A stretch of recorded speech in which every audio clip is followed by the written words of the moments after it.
بسم اللہ الرحمن الرحیم۔ آج 5 جولائی 2023 ہے۔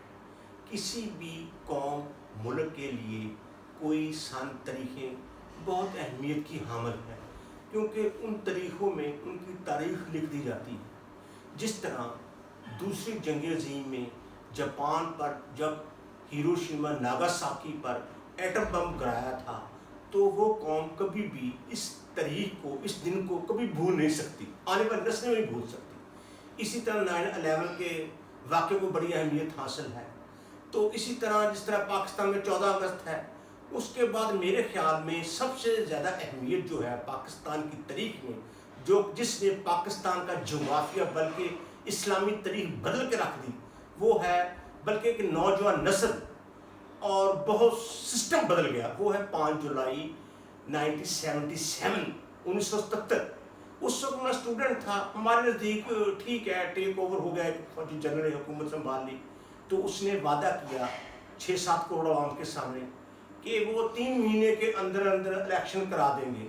تو اس میں شک و شبہ کی بات کیا تھی؟ 2 آدمیوں کے سامنے انسان وعدہ کر لے تو اس پر مکرنا بہت مشکل ہے۔ اس نے تو خیر وعدہ کیا پاکستانی عوام کے ساتھ اور پوری دنیا کے ساتھ کہ وہ 3 ماہ کے اندر الیکشن کرا کے واپس چلا جائے گا، لیکن اس کے بعد اتنا خوفناک واقعات پیش آئے کہ پاکستان کی اساس کیا، پاکستان کا ایک حیثیت دنیا میں بدل گئی۔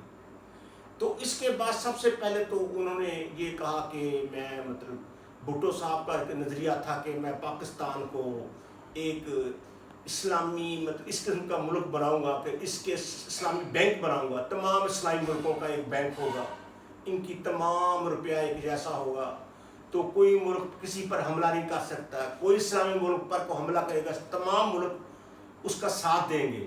تو یہ ایک یونٹی ہو چلی تھی، جتنے بھی کروڑ ارب مسلمان ممالک تھے ایک بنتے جا رہے تھے۔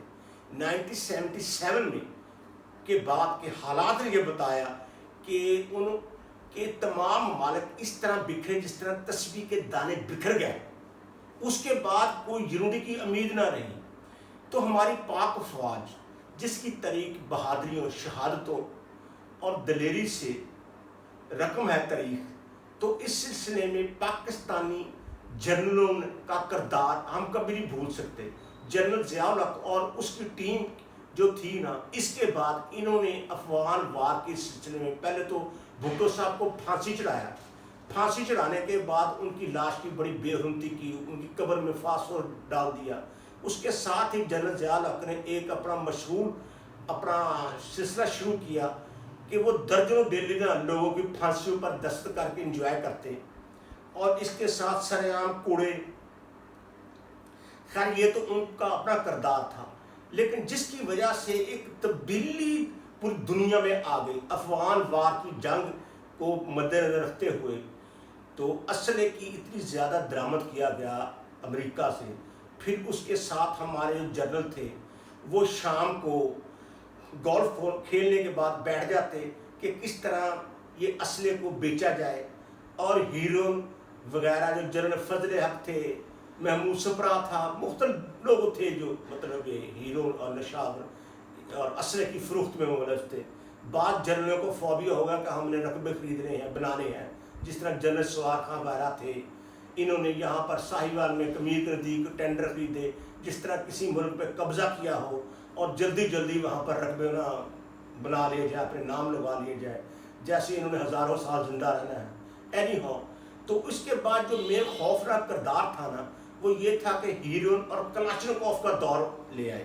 انہوں نے ایسی لسانی تنظیمیں بنائی، MQM بنائی گئی، اور اس کے ساتھ سپاہی صحابہ، سپاہی محمد، یعنی کہ یہ تصور پیش کیا گیا کہ ایک دہشت گردی مسجدوں میں کبھی بھی پاکستان بننے سے پہلے یا کبھی بھی کسی آباد گاہوں میں کبھی کوئی خودکش حملے نہیں ہوتے تھے، لیکن ضیاء الحق کے دور میں یہ سلسلہ شروع ایسا ہوا کہ ابھی تک یہ ان کے جو ہے نا آفٹر شاک وہ کم نہیں ہو سکے۔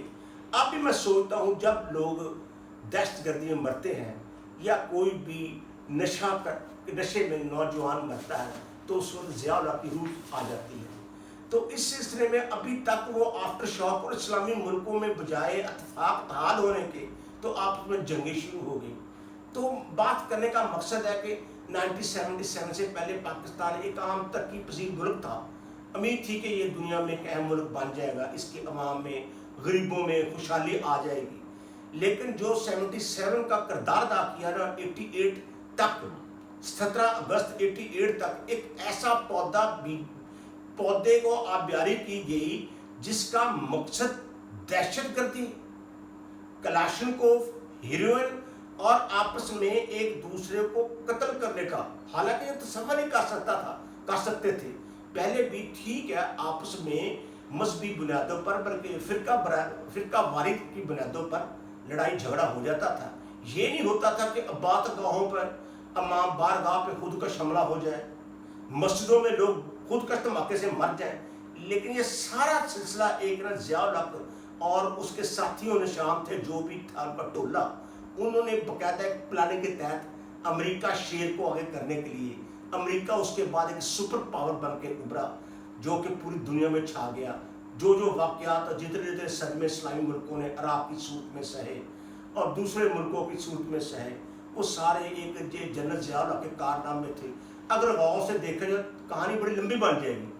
تو جنرل ضیاء الحق یا ان کے ساتھیوں کا تاریخ میں جو کردار ہے نا, شاید قیامت تک نا مطلب ان کے لیے جو ان کا حساب کتاب ہوگا خدا جانتا ہے. تو میں اپنے جو واقعات کو لمبے نہیں کرنا چاہتا, تو مختصر سی باتیں میں نے بتائی ہیں. باہر کافی یہ میرے مرنے کے بعد نوجوان نسل کو تو پتہ ہی نہیں ہے, ان کے تو ذہن میں اتنی نفرت ڈال دی گئی ہے, کسی کو برداشت نہیں کرتے. پہلے لوگوں کا تصور تھا کہ لڑکے کی شادی ہو, بے شک غریب فیملی ہو, لڑکی سومر سلوات کی پابند ہو. اس کے بعد 77 کے بعد ایک ایسا کلچر رونما ہوا کہ ہاں جی لڑکا کتنا امیر ہے, لڑکی کیا لے کے آئے گی چیزوں میں, لڑکے کے پاس گاڑی ہے, کوٹھی ہے, لڑکی کی ارننگ کیا ہے, یعنی یہ تصور تو خیر ہلکا ہے نا. خیر میں اپنی بات کو مختصر کرتا ہوں. میں اس دعا کے ساتھ اپنی بات کا اختتام کرتا ہوں کہ یا اللہ تعالیٰ پاکستان قیامت تک زندہ سبندہ رہے. یہ سوچے جو ضیاء الحق نے بیج بویا تھا یہ ختم ہو جائے. ہماری قوم جو ایک نئے سرے تھے آج سے 40 سال پہلے تک تھی, اسی راستے پر دوبارہ شروع ہو جائے. پاکستان زندہ باد. اللہ حافظ.